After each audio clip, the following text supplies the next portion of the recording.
Welcome to Pascal computer academy, Gomti Nagar, Lucknow centre. और आज की जो क्लास है वो ओ लेवल के साथ साथ ट्रिपल सी या बीसीसी या डीएफए, डीसीए, डीसीए जैसे तमाम कोर्स में जो है अगर आप पढ़ाई कर रहे हैं तो उसमें जो आपका चैप्टर्स है वो चैप्टर के बारे में बताना चाहूँगा। और वो चैप्टर कुछ प्रैक्टिकल और थ्योरेटिकल दोनों हैं। मैं प्रैक्टिकल और थ्योरेटिकल के बारे में आपको चर्चा करूंगा। और यहाँ पर जो आज की क्लास होगी वो थ्योरी होगी। थ्योरी में इंट्रोडक्शन टू कंप्यूटर है। अब इंट्रोडक्शन कंप्यूटर में आप क्या पढ़ेंगे वो आज हम बताऊंगा। और दूसरा चैप्टर ऑपरेटिंग सिस्टम है, जो विंडोज पर हम लोग काम कर रहे हैं वो है। और तीसरा चैप्टर आपका जो है माइक्रोसॉफ्ट वर्ड, जो लिब्रा ऑफिस के रूप में जाना जाता है, और एक्सेल जो स्प्रेडशीट के नाम से जाना जाता है, और आपका पावर पॉइंट प्रेजेंटेशन जो कि इंप्रेशन के रूप में जाना जाता है। डब्ल्यू एंड इंटरनेट और email, social networking site, financial tool, cyber security, ये सब आपके चैप्टर है। तो आज आपका फर्स्ट चैप्टर इंट्रोडक्शन कंप्यूटर, जो कि थ्योरी पार्ट है। आइए जानते हैं इसमें क्या पढ़ना चाहिए और क्या चीजें हैं। तो सबसे पहले मैं आपको बताना चाहूंगा कि सवाल आपसे यही पूछा जाता है कि कंप्यूटर को हम कंप्यूट शब्द से लिए हैं। कंप्यूट शब्द का अर्थ होता है गणना करना। और कंप्यूटर की डिफिनीशन अलग अलग टाइप की हैं। और ये डिफिनीशन जो है वो अगर हम बात करें आज की क्लास में, तो यह एक word computer come from the word compute which means to calculate. So a computer is normally considered to be calculating devices that can perform arithmetic operation and at an enormous speed. But more actually, the computer may be defined as device that operate upon data.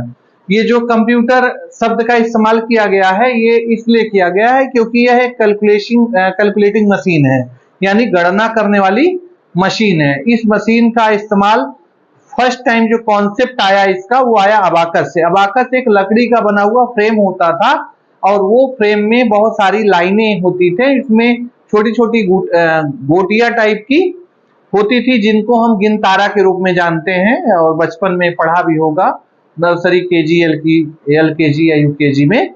तो वो गिनतारा के रूप में concept develop हुआ first time abacus एक calculating device थी जो add करना, सब्ट्रैक्ट करना, मल्टीप्लाई और डिवाइड पर काम कर रहा था।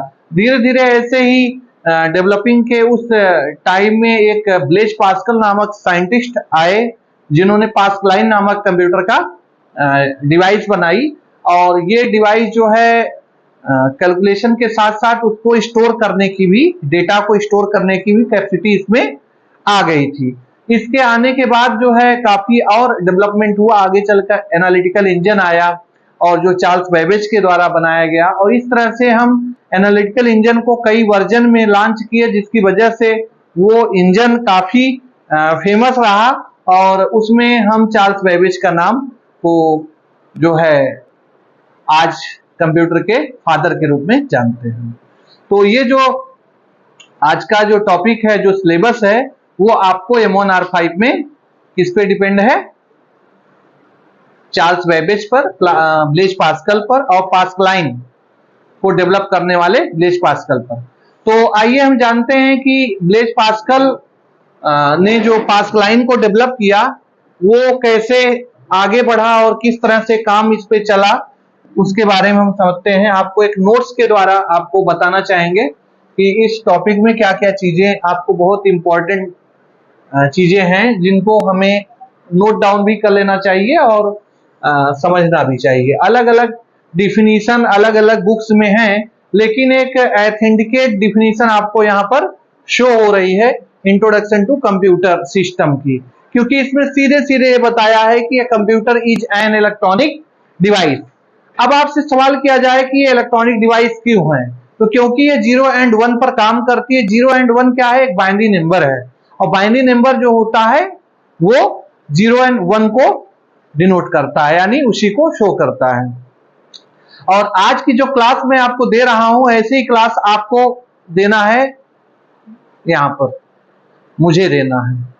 यानी आप लोग इसी तरह से प्रेजेंट करेंगे और मैं देखूंगा, यानी हमें देना है आप लोग को, हम बैठूंगा आपकी जगह पे और आप यहां पर खड़े होंगे, ठीक है।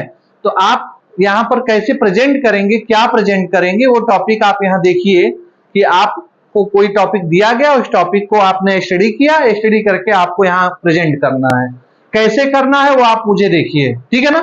तो हम बात कर रहे हैं बाइनरी नंबर सिस्टम की। बाइनरी नंबर सिस्टम जो है 0 एंड 1 को डिनोट करता है, जिसका मीन्स होता है ऑन और ऑफ। अगर मान लीजिए 0 एंड 1 दो बाइनरी नंबर है तो उसका मीन्स यहां आपको हम बता दे रहे हैं कि इसको आप नोट डाउन कर लीजिएगा।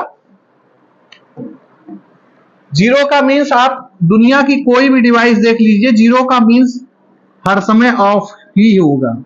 कभी भी कोई इलेक्ट्रॉनिक डिवाइस में अगर 0 सिंबल बना है तो इसका मतलब है ऑफ, और अगर कोई सिंबल इस तरह से बना है उसका मतलब होता है ऑन, ठीक है। ये दोनों नंबर जो है बाइनरी नंबर है, इसी वजह से कंप्यूटर को एक इलेक्ट्रॉनिक डिवाइस कहा गया। आगे चल करके आप देखेंगे कि कंप्यूटर में सबसे मेन पार्ट क्या था। तो सबसे मेन पार्ट इसका था कि हम इसमें डेटा को कैसे एक्सेप्ट करें, यानी इनपुट को देंगे, प्रोसेस होगा तो ऑलरेडी वो आउटपुट में रिजल्ट देगा। और ये सब काम जो है हार्डवेयर एंड सॉफ्टवेयर की मदद से पॉसिबल है। हार्डवेयर क्या होता है आप जानते हैं, हार्डवेयर और सॉफ्टवेयर की मदद से ये चीजें चलती हैं। जैसे हम आप क्या हैं, हम आप जो बोल रहे हैं वो कहीं ना कहीं आपके माइंड से चीजें थिंकिंग हो करके आ रही हैं आपकी वॉइस के रूप में, जो आउटपुट के रूप में मैं आपको दिखाई दे रहा हूं। आउटपुट के रूप में हम क्या बोल रहा हूं वो इनपुट के रूप में प्रोसेस हो रहा है, कहां पर, माइंड में। और जो हमारे हाथ, हमारे जो पैर, हमारे जो माउथ, हमारा जो वॉइस या हमारे जो अन्य पार्ट हैं बॉडी के जो चल रहे हैं वो कहीं ना कहीं हार्डवेयर का काम कर रहे हैं। आई बात समझ में। तो हार्डवेयर काम जो होता है वो कहीं ना कहीं चीजों को फिजिकली में डिफाइन करता है। और अगर आपका कोई चीज बोल रहे हैं यानी आउटपुट कोई चीज निकाल रहे हैं तो वो क्या है, आपका सॉफ्टवेयर के रूप में। तो अब यहां हार्डवेयर एंड सॉफ्टवेयर को अगर एक साथ मिला करके कोई नाम दिया जाए तो वो है कंप्यूटर सिस्टम। कोई अगर आपसे पूछे कंप्यूटर सिस्टम क्या है तो कंप्यूटर सिस्टम हार्डवेयर और सॉफ्टवेयर के सफिक्स पार्ट को जो है कंप्यूटर सिस्टम कहते हैं। कंप्यूटर सिस्टम जो होता है वो प्राइमरी रूप से जो है सीपीयू यानी सेंट्रल प्रोसेसिंग यूनिट और memory, input output devices and storage devices के साथ मिलकर बना होता है। कंप्यूटर सिस्टम किसके द्वारा बना होता है, बताइए। कंप्यूटर सिस्टम किसके द्वारा बना होता है,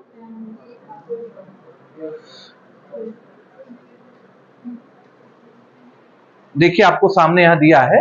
कंप्यूटर सिस्टम जो होता है प्राइमरी रूप से देखा जाए तो सीपीयू, जिस सीपीयू में क्या है, सीपीयू में आपका मेमोरी है, इनपुट आउटपुट डिवाइसेस हैं और स्टोरेज डिवाइसेस हैं। इनको मिल करके जो है कंप्यूटर सिस्टम का निर्माण होता है। अब सीपीयू में इनपुट आउटपुट क्या है, आपका जैसे कीबोर्ड क्या है,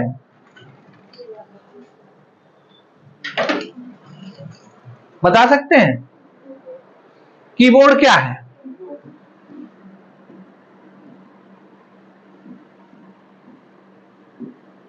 कीबोर्ड इनपुट डिवाइस है। और मॉनिटर, हम मॉनिटर को आउटपुट क्यों कहते हैं, ये आपने क्या कोई कहीं किताब में पढ़ा है या याद है, आप ऐसे बोल दे रहे हैं, किसी को आउटपुट किसी को इनपुट, बता सकते हैं। जो प्रेजेंट करता है वो क्या है, आपसे पेरेंट्स क्या आशा रखते हैं, आउटपुट का कि इनपुट का, ना वो सिर्फ क्या चाहते हैं, वो आपसे ये नहीं देख रहे हैं कि आपको इनपुट में क्या मिल रहा है, आप क्या प्रोसेस कर रहे हैं, क्या पेरेंट्स आप जान रहे हैं क्या, पेरेंट्स क्या देख रहे हैं, सिर्फ आउटपुट। और आउटपुट में क्या मिलता है आपको, और रिजल्ट क्या है आप लोग का,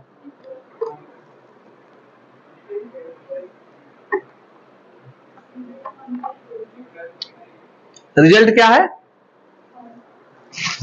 आप लोग का रिजल्ट क्या है, एग्जाम हुआ था, हाँ हाँ, फेल है, हाँ, सब पास हैं सब,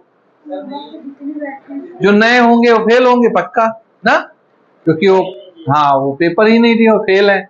तो देखिए, अब यहां हम बात करेंगे जो ऑल दीज कंपोनेंट्स और उसके फंक्शन है जो एक साथ काम करते हैं सिंगल यूनिट इसमें। और आउटपुट सिस्टम में हम क्या करते हैं कि कोई अलग अलग साइज के या हाई एंड सर्वर टाइप का कोई पर्सनल डेस्कटॉप हम ले सकते हैं, या लैपटॉप, टैबलेट, कंप्यूटर, ये सब स्मार्टफोन, ये सब कंप्यूटर सिस्टम के पार्ट हैं, या इनको हम पार्ट मान सकते हैं कि छोटे छोटे जो कंपोनेंट्स हैं, चाहे वो स्मॉल साइज के हो चाहे हाई लेवल के हो, वो सारे डिवाइसेस मिलाकर के क्या है, कंप्यूटर सिस्टम्स हैं।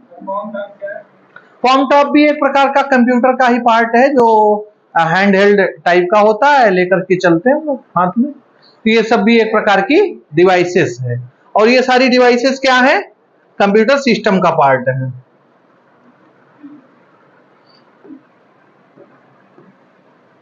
देखिए, कंप्यूटर सिस्टम में मेमोरी की बात अगर की जाए तो ये मेमोरी जो है ब्लेज पास्कल के द्वारा, ब्लेज पास्कल एक ऐसे साइंटिस्ट हैं जिन्होंने जब डिवाइस का निर्माण किया पास्कलाइन का, तो पास्कलाइन में स्टोरेज की कैपेसिटी रखी, इसी वजह से धीरे धीरे एनालिटिकल डेवलप हुआ। और मेन रूप से देखा जाए तो ब्लेज पास्कल को हम जो है साइंटिस्ट ऑफ कंप्यूटर या फादर्स ऑफ कंप्यूटर कह सकते हैं या कहते हैं।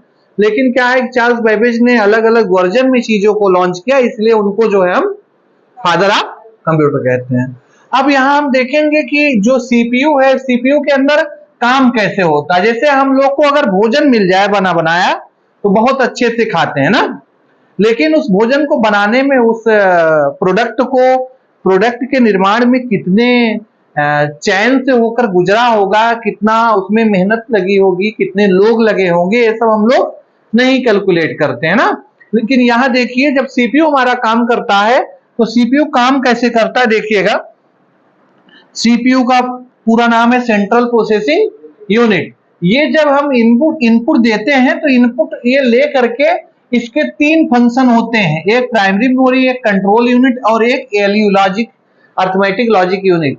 यानी ये मैथ का काम करती है, यानी इसका काम क्या है, गणित का है, यानी ये गणना करती है। और इसका काम क्या है, ये गणित, एलयू जो गणित और तार्किक दोनों काम करती है, यानी कैलकुलेट भी करती है, और रीजनिंग वाला जो पार्ट है जिसको हम तार्किक कहते हैं, ये चीजों को समझती है क्या सही क्या गलत होना चाहिए, इस पर भी काम करती है। ये काम है एएलयू का। और सीयू का काम बस इतना है कि ये जब इनपुट देते हैं तो ये डेटा को कंट्रोल करके, यानी थोड़ा थोड़ा करके भेजे, और मेमोरी में क्या होता है, सेव होता है, और ये सेकेंडरी मेमोरी डिवाइस में जाकर के भी स्टोर रहता है। इस तरह से जब हम इतना प्रक्रिया कंप्लीट कर लेते हैं तब हमको एक रिजल्ट मॉनिटर पर मिलता है जो आउटपुट रूप में होता है, यानी आउटपुट डिवाइसेस में मिलता है। इस तरह से कंप्यूटर सिस्टम जो काम करता है वो इस तरह से काम करता है। ये एग्जाम में अक्सर आया था कि कंप्यूटर सिस्टम, जो components of computer system draw, पहले जब रिटन में एग्जाम पूछा जाता था, 60 नंबर का रिटन होता था, तो उसमें ड्रा करने के लिए आया था, बनाने के लिए कि इसका जो है ड्राइंग करिए कि ये जो है इसका स्ट्रक्चर क्या है, कैसे काम करता है, आपका कंपोनेंट्स ऑफ कंप्यूटर सिस्टम कैसे काम करता है। अब हम बात करेंगे सीपीयू की। तो सीपीयू में क्या चीजें होता है, सीपीयू एक प्रकार का इलेक्ट्रॉनिक सर्किट होता है। एक इलेक्ट्रॉनिक सर्किट होता है प्लास्टिक या जो है कुछ उसमें मेटल के मिक्सअप से बनाया गया होता है वो सर्किट, और उस सर्किट में कंप्यूटर में जो है, कंप्यूटर के उस सर्किट में कुछ चीजें होती हैं, जैसे आईसी होती है, हाँ आईसी भी होती है, सेमीकंडक्टर मटेरियल्स होते हैं, और ट्रांजिस्टर होता है। इस तरह से बहुत सारी चीजें सर्किट में होती है, जिसकी वजह से एक मदरबोर्ड का निर्माण होता है। और इस मदरबोर्ड में जो है मेमोरी भी होती है, और आईसी भी होती है, और इसका रैम भी होती है, रोम भी होता है, प्रोसेसर भी होता है, ये सारे फंक्शन इसमें होते हैं। अगर हम बात करें इनपुट डिवाइस की, तो इनपुट डिवाइस में ये सब चीजें आती हैं। टच स्क्रीन है, स्कैनर है, माउस है और कीबोर्ड है। ये सारी चीजें किसमें आती हैं? इनपुट डिवाइस में। इनपुट डिवाइस क्या होता है? वही जो आप इंस्ट्रक्शन देते हैं कंप्यूटर को, किसके द्वारा देते हैं? कीबोर्ड के द्वारा, माउस के द्वारा, या स्कैन करके जब आप इनपुट देते हैं तो कहीं ना कहीं वो आपका डेटा को प्रोसेस करके आपको आउटपुट रिजल्ट देता है। आगे देखिएगा आउटपुट। आउटपुट में क्या क्या है जो आपको रिजल्ट देते हैं? जैसे मॉनिटर है, स्पीकर है, प्रिंटर है, 3D प्रिंटर है, ये सब आपको आउटपुट रिजल्ट देते हैं। इनपुट और आउटपुट में डिफरेंट यही होता है। आगे आप समझिएगा,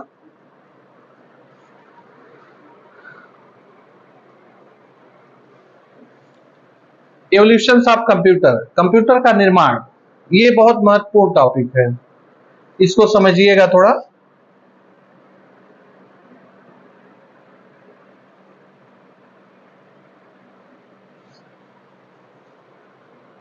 देखिए, कंप्यूटर की जो उत्पत्ति की बात की जाए तो कंप्यूटर का निर्माण कहां से हुआ? हमने आपको पहले बताया, अबाकस फर्स्ट टाइम में कब आया? अबाकस आया 500 बीसी। बीसी का मतलब जानते हैं? बिफोर क्राइस्ट, यानी ईसा मसीह के पहले। ईसा मसीह जब आए थे उससे पहले। तो computing is attribute to the invention of abacus almost 3000 year ago. It was a mechanical device. Mechanical device कैसे? इसको इलेक्ट्रॉनिक डिवाइस क्यों नहीं कहा गया, मैकेनिकल डिवाइस क्यों कहा गया, बता सकते हैं? हम लोग कौन सी डिवाइस है? मैकेनिकल है या इलेक्ट्रिकल है? हा? कौन सी डिवाइस है? केमिकल डिवाइस है। केमिकल डिवाइस में क्या आता है? लिक्विड आते हैं, जैसे ब्लड, वाटर लेवल, ऑक्सीजन, ये सब क्या है? केमिकल है एक प्रकार के, जिनकी वजह से हम लोग जिंदा है। लेकिन हमारा ये जो डिवाइस है वो इलेक्ट्रॉनिक डिवाइस है। लेकिन ये क्या, अबाकस क्या था? ये मैकेनिकल डिवाइस था। मैकेनिकल डिवाइस इसलिए था क्योंकि ये लकड़ी का बना हुआ था ना। अक्सर लकड़ी या प्लास्टिक या कोई लोहे से बने हुए सामान वो मैकेनिकल में आते हैं, जो ऑटोमेटिक नहीं होते हैं।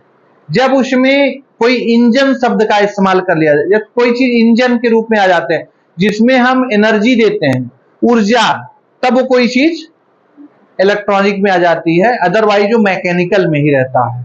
अब जैसे क्या है कि गाड़ी के इंजन है वो आपके मैकेनिकल में ही आते हैं, लेकिन जब हम उसमें पेट्रोल या डीजल का दहन करते हैं तो कहीं ना कहीं एनर्जी के माध्यम से चलता है। तो मैकेनिकल और इलेक्ट्रिकल दोनों चीज, क्योंकि ऊर्जा क्या है? एक प्रकार की ऊर्जा क्या है?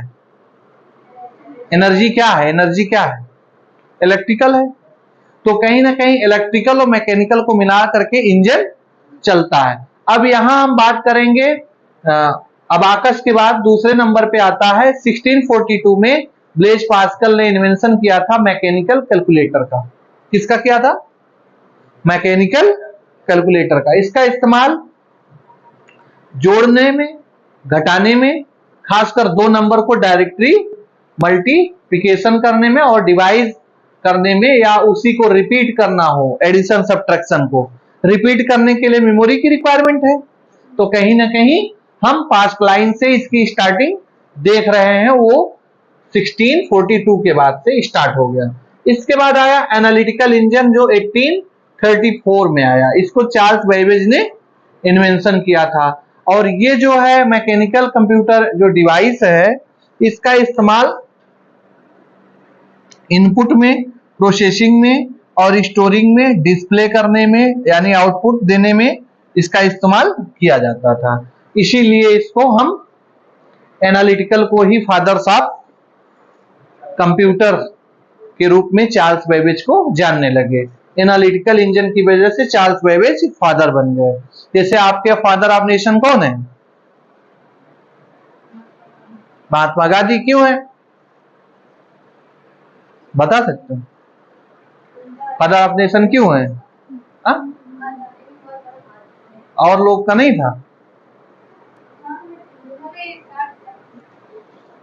हाँ, उन्होंने एक ऐसे नेशन का स्ट्रक्चर बनाया था जो काफी बेहतर तरीके से काम कर सके, इसीलिए उसमें ना किसी प्रकार का वो ना हो।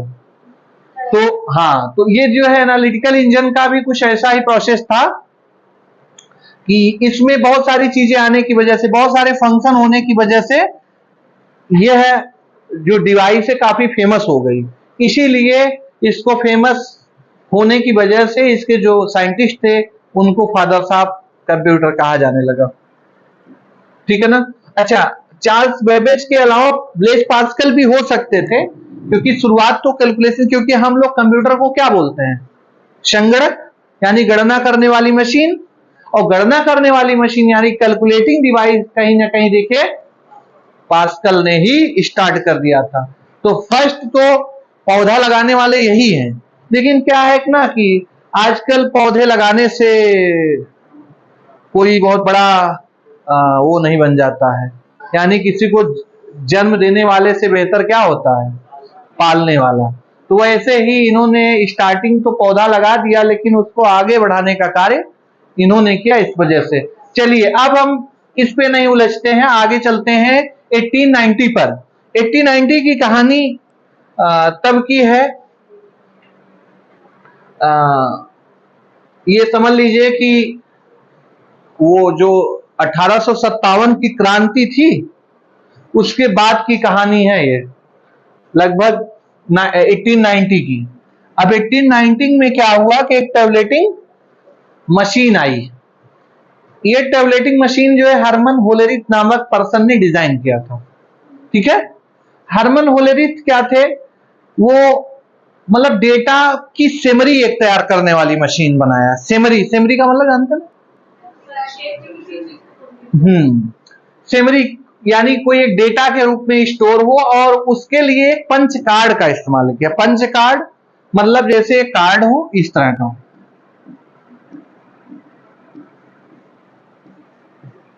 इनको मिला करके क्या बना दिया? Punch card. एक जैसे हम क्या करते हैं ना कि कोई भी चीज कार्ड में सुरक्षित रखते हैं, तो वही चीज इन्होंने क्या किया कि एक ऐसा यंत्र इस्तेमाल किया जो पंच कार्ड के रूप में जाने जाने लगी। पंच कार्ड में क्या होता था कि आप याद करिए उस समय जब कैसेट होती थी, कैसेट में रील लगती थी, रील। उस रील में टेप होता था, और टेप जो होता था वो इलेक्ट्रोमैग्नेटिक टेप होता था। कैसा होता? तो प्लास्टिक का ही टेप। टेप में जो रील होती थी, रील के अंदर जो ब्लैक कलर की फिल्म होती थी, फिल्म क्या मतलब है? जो प्लास्टिक का रील जो एक रस्सी नुमा होता था, वो रस्सी नुमा प्लास्टिक जो होता था कहीं ना कहीं उस पे लेप लगा होता था चुंबकीय एलिमेंट्स का, इलेक्ट्रोमैग्नेटिक एलिमेंट्स का लेप लगा होता था। उसी लेप पर छोटे छोटे अक्षर उसमें जो है या छोटे छोटे डेटा उसी में चिपकाए जाते थे, यानी मशीन के द्वारा उस पे लपेटे जाते थे, यानी उसको एक पेस्ट किया जाता था। आप जब पहले, आप तो नहीं, हमें लगता पासपोर्ट साइज फोटो आप लोग बनवाने गए होंगे स्टूडियो पे पहले, तो उसमें क्या होता था कि आपका फोटो खींचने के बाद एक रील निकलती थी चौड़ी। हाँ, ऐसे जो है रील निकलती थी, और कुछ ऐसे ऐसे करके रहती थी। ठीक है ना? इस तरह की रील होती थी। उस रील को हम लोग निगेटिव बोलते थे ना, कैंची से काट करके उसको रख दिया जाता था। खास करके दोबारा उसी नेगेटिव से आप अगर फोटो बनवाना चाहें तो बना सकते थे ना, मतलब हमें फोटो खिंचवाने के लिए स्टूडियो आने की आवश्यकता नहीं थी। तो उसमें क्या होता था? उसमें भी इलेक्ट्रॉनिक एलिमेंट्स, इलेक्ट्रोमैग्नेटिक एलिमेंट्स का लेप लगा होता था। तो सोचिए उस जमाने से ये जो है काम स्टार्ट हुआ, और कहीं ना कहीं ये पंच कार्ड जो था वो उसी कॉन्सेप्ट पर डिजाइन किया गया था। पंच कार्ड, पंच कार्ड को जोड़ करके एक रील का निर्माण किया गया और ये जाकर के क्या करता था कि फर्स्ट स्टेप टुवर्ड्स प्रोग्रामिंग, यानी पहली प्रोग्रामिंग की अगर कहीं ना कहीं शुरुआत यहां से हुई। कहां से? टैबलेटिंग मशीन से। जब तक किसी मशीन में प्रोग्रामिंग नहीं करेंगे तब तक कोई मशीन ऑटोमेटिक चलेगी कैसे? आई बात समझ में? तो कुल मिलाकर के टैबलेटिंग मशीन में क्या हुआ? टैबलेटिंग मशीन में हुआ कि हम हरमन हेलोरिथ के द्वारा डिजाइन की गई इस मशीन में शेमरी, डेटा की शेमरी रखी जाती थी और यह शेमरी कहीं ना कहीं एक पंच कार्ड के रूप में स्टोर रहती थी। अब बात करेंगे हम 1945 की, एडवैक या एनियक के रूप में, जॉन वन न्यूमैन इसको। अच्छा हाँ, उसके पहले क्या है आपका? टैबलेटिंग मशीन के बाद एक आपका यहां छूट गया था, क्योंकि ये 1945 के पहले 1937, यानी हमारा जो कंट्री है उसको आजाद होने के 10 साल पहले की बात है ये। टर्निंग मशीन का कॉन्सेप्ट एक जनरल पर्पज की प्रोग्राम। देखिए अब कहीं ना कहीं आपका देखा जाए तो प्रोग्रामिंग का जो मामला था वो टैबलेटिंग मशीन में ही फिट कर दिया गया था। यहां से प्रोग्रामिंग की बात स्टार्ट हुई और अंततः टर्निंग मशीन में आकर के यहां क्लियर हो गई कि टर्निंग मशीन में concept was a general purpose program, यानी आपका सामान्य तौर पे जो भी चीजें थी वो प्रोग्राम में डिजाइन होने लगी। एक प्रोग्रामेबल मशीन टाइप की चीजें डेवलप हुई आपकी प्रॉब्लम को सॉल्व करने के लिए, जो है आपकी प्रॉब्लम को सॉल्व करने के लिए पंच कार्ड में वो चीजें स्टोर की जाने लगी कि कैसी प्रोग्रामिंग की जाए, यानी जैसा हमको टास्क चाहिए वैसी प्रोग्रामिंग करके। जैसे अभी आप कोई मशीन को ऐसा कह दें भाई पहले ये करना फिर ये करना, ये और अगर करना शुरू कर दे तो एक प्रकार की कंप्यूटिंग डिवाइस हो गई, यानी कंप्यूटर मशीन हो गई। तो वही इसकी शुरुआत यहाँ टर्निंग मशीन से हो गई थी। आगे एडवैक और एनियक आया, जॉन वन न्यूमैन ने। इन्होंने क्या किया? इन्होंने ये कहा कि भाई यह मशीन जो है एनियक यानी एडवैक जो थी वो एक प्रकार का कॉन्सेप्ट को स्टोर करने के लिए, प्रोग्रामिंग जो कंप्यूटर था उसमें कैपेबल बनाने के लिए, यानी डाटा को स्टोर करने के लिए एक मेमोरी में एडवैक या एनियक कंप्यूटर को डेवलप करने का काम किया। इसका कॉन्सेप्ट लाने का सीधा सीधा मतलब ये था कि एक ऐसा मतलब मशीन डेवलप की जाए जिसमें हम कोई भी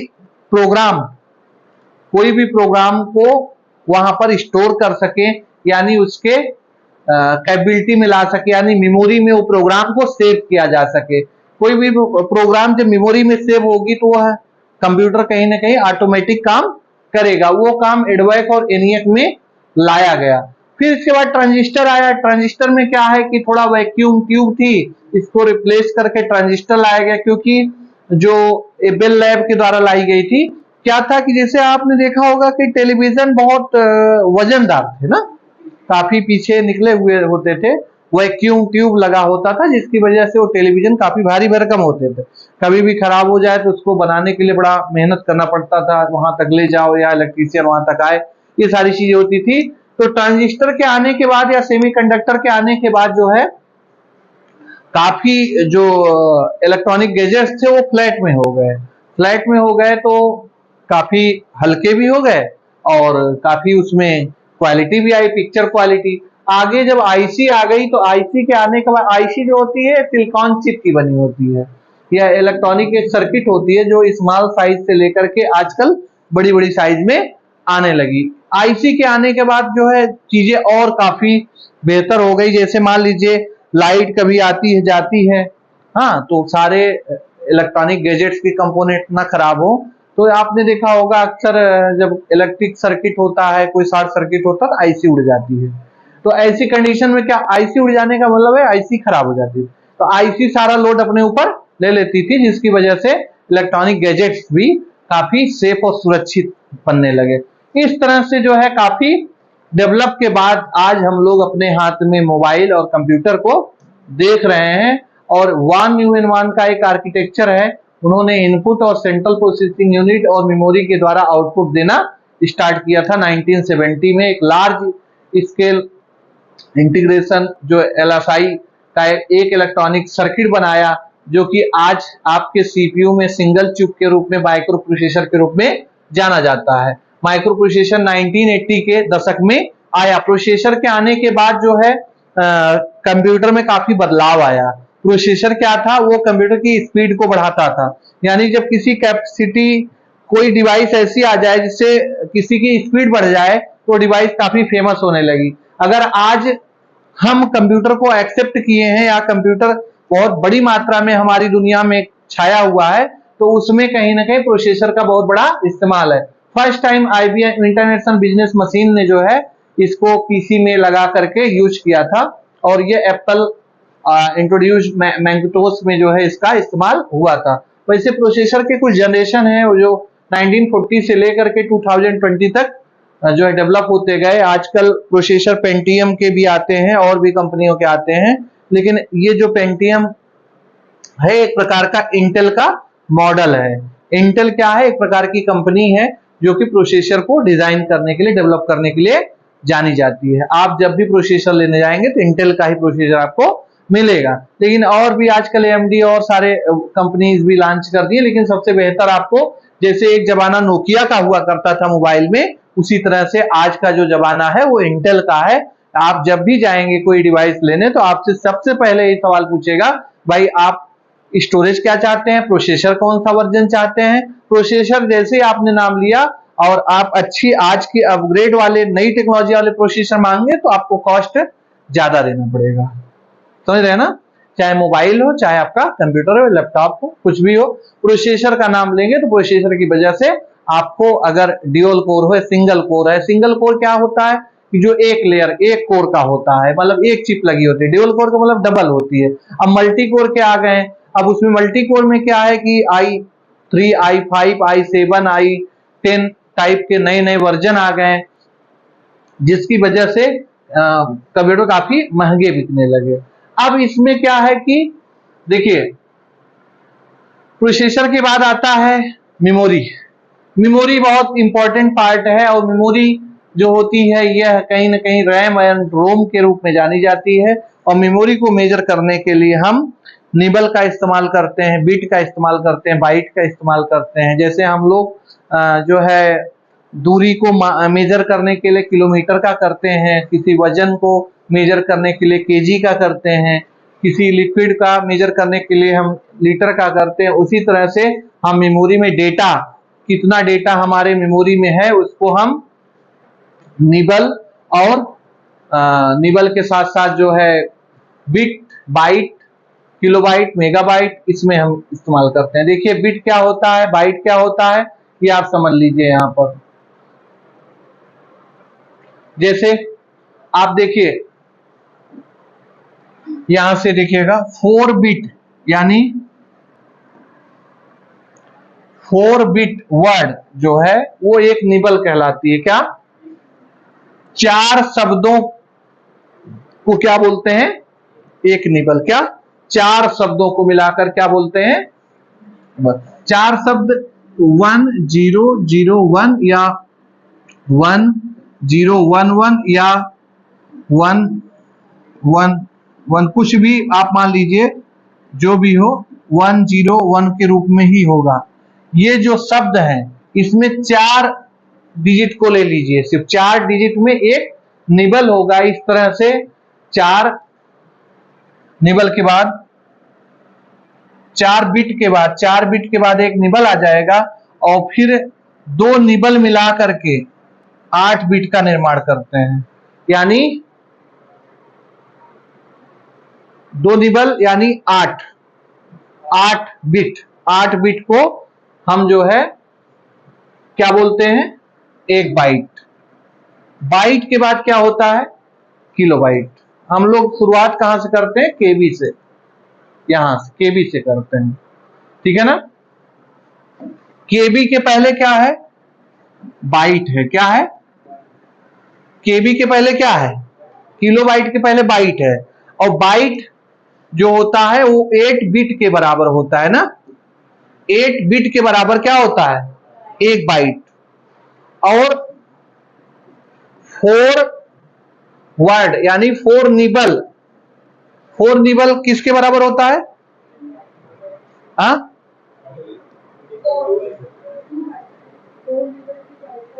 4 निबल कितने किसके बिट के बराबर होता है? 2 बाइट के बराबर। एक बाइट में, एक बिट में, यानी यहां ध्यान दीजिएगा, यहां पे देखिए 4 बिट, 4 बिट, 4 बिट का मतलब हो गया, 4 बिट का मतलब हो गया जैसे 111, ये क्या है? 4 बिट है, यानी 4 शब्द हैं। क्या है? 4 लेटर हैं। ये आपका 100 भी हो सकता है। क्या? 10, ये कुछ भी हो सकता है, यानी 1 हो सकता है, 0 हो सकता है, 10 हो सकता है, इसके अलावा कुछ नहीं, क्योंकि ये कंप्यूटर हमारी इसी भाषा में, भाषा को समझता है। तो अब यहां जो 4 बिट है, वो 4 बिट किसके बराबर होता है? 1 निबल के बराबर होता है। किसके? 1 निबल के बराबर होता है। आई बात समझ में? 1 निबल में क्या होता है? 4 बिट होता है। और 2 निबल में 1 बिट। और 8 बिट जो होता है, 8 बिट जो होता है 1 बाइट। अब यहां यही देखना है आपको, यहां आपको बस इतना ही देखना है कि 8 बाइट बराबर क्या हो गया? 1। 8 बाइट बराबर, अब यहां हम किलो बाइट की बात करेंगे। 1 किलो बाइट यानी केबी, 1 किलो बाइट बराबर 1024 बाइट। अब ये आपको याद रखना होगा, 1 केबी, 1 एमबी, 1 जीबी, 1 टीबी, जिसके बाद फिर आपका पेटाबाइट, एक्साबाइट, डेटाबाइट, येटाबाइट, ये आपको याद रखने होंगे। बस सबको आप इतना नोट करिएगा, जस्ट उसका डबल है। समझ रहे हैं ना? 1 केबी में 1024 बाइट, 1 एमबी में 1024 केबी, 1 जीबी में 1024 एमबी, 1 टीबी में 1024 जीबी, यानी कहीं ना कहीं ये जो है एक दूसरे से कनेक्ट है। आज बात समझ में? जैसे 1 केबी से स्टार्ट करिए, 1 केबी में 124 बाइट। अब देखिए 1 एमबी में, 1 एमबी में 1024 केबी, देखिए ये इसके साथ है, ये इसके साथ है, और ये इसके साथ जुड़ा हुआ है। और ये फिर ये सीधे किसके साथ जुड़ गया? ये टीबी के साथ जुड़ गया है, ये टीबी के साथ जुड़ गया है, और ये ईबी के साथ जुड़ गया है, और ये अब इसके बाद इसका जस्ट डबल करेंगे, इतना तो बहुत होता, पूरा दुनिया इसी में आ जाती है। ठीक है ना? तो इस तरह से कुल मिलाकर के आपका जो है मेमोरी होती है। मेमोरी कितने टाइप की होती है वो देख लीजिएगा, primary memory and secondary memory. तो इसको थोड़ा नोट्स आपको हम व्हाट्सएप पर भेजा भी तो है, एक बार रिवाइज कर दीजिएगा। ये चीजें जो नए स्टूडेंट हैं उनके लिए बेहतर रहेगा। अब स्टोरेज डिवाइसेस जो हैं, आपका सॉलिड स्टेट ड्राइव आ गया। सॉलिड स्टेट ड्राइव में क्या है और हार्ड डिस्क में क्या है, डिफरेंस समझ लीजिएगा। हार्ड डिस्क जैसा नाम जानते हैं कि बहुत हार्ड होती है, उसमें एक बार डाटा चला गया जल्दी निकलने में टाइम लगता है। और सॉलिड में क्या होता है कि ये मतलब बहुत तेजी के साथ सॉलिड रहता है, कहने का मतलब जब चाहे तब डेटा। इसकी वजह से एसएसडी के आने की वजह से प्रोसेसिंग के साथ साथ एसएसडी का भी बहुत बड़ा सपोर्ट है। यानी अगर मान लीजिए हार्ड डिस्क जो है कोई भी डेटा को देने में 1 सेकंड लेती है, तो ये एसएसडी उसका 1/10वां हिस्सा, यानी 1 सेकंड से भी कम में आपको डेटा प्रोवाइड कर देती है एसएसडी। टेप ड्राइव था, ये पहले का था। सीडी डीवीडी पहले की थी। मेमोरी कार्ड आज भी चल रहा है। ये सब क्या है? स्टोरेज डिवाइसेस हैं। क्या है? पेन ड्राइव है, हार्ड डिस्क ड्राइव है, सब क्या है? स्टोरेज डिवाइसेस में आते हैं। आई बात समझ में? अगर इनसे पूछा जाए कि इनपुट डिवाइस एक आउटपुट है, बताइए, ये इनपुट डिवाइस एक आउटपुट डिवाइस में आएगी। ये सब देखा जाए तो आपका ये एम्बेडेड है, जैसे ये एम्बेडेड है, बाहर से ना इनपुट है ना आउटपुट है, स्टोरेज में। हार्ड डिस्क इनपुट में आता है जो अंदर से लगा होता है, और सीडी ये एम्बेडेड है, बाहर से हो जाता है। मेमोरी कार्ड ये भी बाहर से हो जाता, लगते पोर्टेबल कह सकते हैं, एम्बेडेड इनको। और टैप ड्राइव एक प्रकार का एम्बेडेड हो गया, और आपका एसएसडी ये इनपुट में आता है, कहीं ना कहीं सीपीयू के अंदर पाया जाता है, लेकिन ये भी एक प्रकार का एम्बेडेड है, यानी इनको हटाया और लगाया जा सकता है, इनकी जगह हाँ। एसएसडी और मेमोरी में डिफरेंट क्या है, सारे जो है स्टोर का काम करते हैं, डाटा को स्टोर करना, इसमें कोई खास बात नहीं, बस एक ही बात है, सब इनका काम स्टोर करना है डेटा को।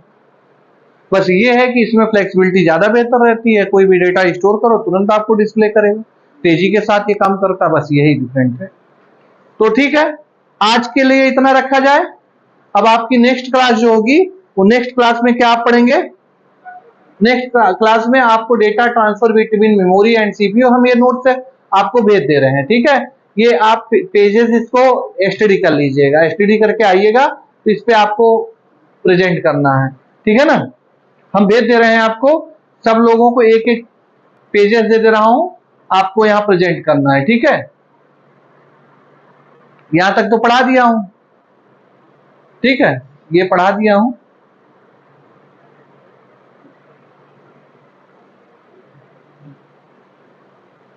देखिए, आपको ये बताना है मेमोरी के टाइप, प्राइमरी मेमोरी क्या है, सेकेंडरी मेमोरी क्या है, एक एक पेज सब लोग ले लीजिएगा और इसको प्रेजेंट करिएगा यहां। चलिए, ये पहला, ये पेज नंबर कितना है, पेज नंबर 6, ये 6 था, 6 किसको दिया जाए, पेज नंबर 6 किसको दिया जाए। चलिए ठीक है, 6 नंबर पेज ये।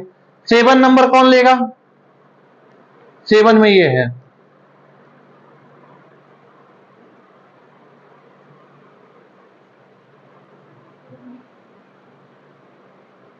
ये 7 नंबर है। 7 नंबर पेज कौन लेगा, किसको दिया जाए, ठीक, 7 नंबर आप ले लिए, नोट कर लीजिए इसमें, अभी मैं आपको व्हाट्सअप कर दूंगा ये, ठीक है ना, ग्रुप में। अच्छा, 8 नंबर कौन लेगा, 8 नंबर है, बताइए, प्रेजेंट करना है यहां पे, कोई नहीं लेगा, प्रेजेंट करना आप लेंगे, चले ठीक है, 8 नंबर आपको दे दिया जाता है। 9 नंबर पेजेस आप, चले ठीक है, 9 नंबर आप प्रोसेसर ले लीजिए, ठीक है। 10 नंबर, 10 नंबर कौन लेगा, अब जैसे मान लीजिए इसमें प्रोसेसर है, तो प्रोसेसर में word size, memory, clock speed, और ये 8 में आ गया, लेकिन वो टॉपिक आप ही का रहेगा। यहां माइक्रो कंट्रोलर किसी और का हो सकता है, कौन लेगा, हाथ उठाए, माइक्रो कंट्रोलर, इस पर आपको प्रेजेंट करना है पीपीटी बना करके, ठीक है। डेटा एंड इट्स टाइप कौन लेगा, डाटा एंड इट्स टाइप आपको दे दें, ले लिया, आपको डाटा टाइप्स दे दें, चलो ठीक है, डेटा टाइप्स हो गया। और डेटा कैप्चर करना, स्टोर करना है, आप ही के उसमें आएगा, डेटा से रिलेटेड क्वेश्चन आप, हाँ, सॉफ्टवेयर आप ले लीजिए, सॉफ्टवेयर के बारे में आपको बताना, नहीं नहीं, ये आपको नहीं दे सकते। देखिए, सॉफ्टवेयर कितने टाइप के होते हैं, सिस्टम सॉफ्टवेयर, एप्लीकेशन सॉफ्टवेयर या ऑपरेटिंग सिस्टम, ये सब आप ही को बताना है, ये सॉफ्टवेयर में आता है। और हाँ, प्रोग्रामिंग टूल किसको दिया जाए, सिस्टम यूटिलिटी, ये सब किसके, ऑपरेटिंग सिस्टम, सिस्टम सॉफ्टवेयर का ही पार्ट है, आप ही के पास जाएगा ये, ठीक है, थोड़ा सा डिफाइन अच्छे से करना है आपको, ठीक है। क्लासिफिकेशन ऑफ प्रोग्रामिंग लैंग्वेज, ये उसी में आता है, लैंग्वेज ट्रांसलेटर ये सॉफ्टवेयर का ही हिस्सा है, और प्रोग्राम डेवलप टूल उसी का हिस्सा है, एप्लीकेशन सॉफ्टवेयर उसी का, बिल्कुल बिल्कुल, दोनों लोग मिल के कर लीजिएगा, हाँ ठीक है। Proprietary software and free open source software, ये हम आपको बता दूंगा कि कितना नंबर है ये, हाँ, 20 से लेकर के 24 तक है, ये 4 पन्ने हम पढ़ा दूंगा कल, ओके। तो ये वाला टॉपिक आप कवर करके आइएगा, कल क्लास लगेगी तो कल आपको प्रेजेंट करना पड़ेगा। ओके, ठीक। हाँ।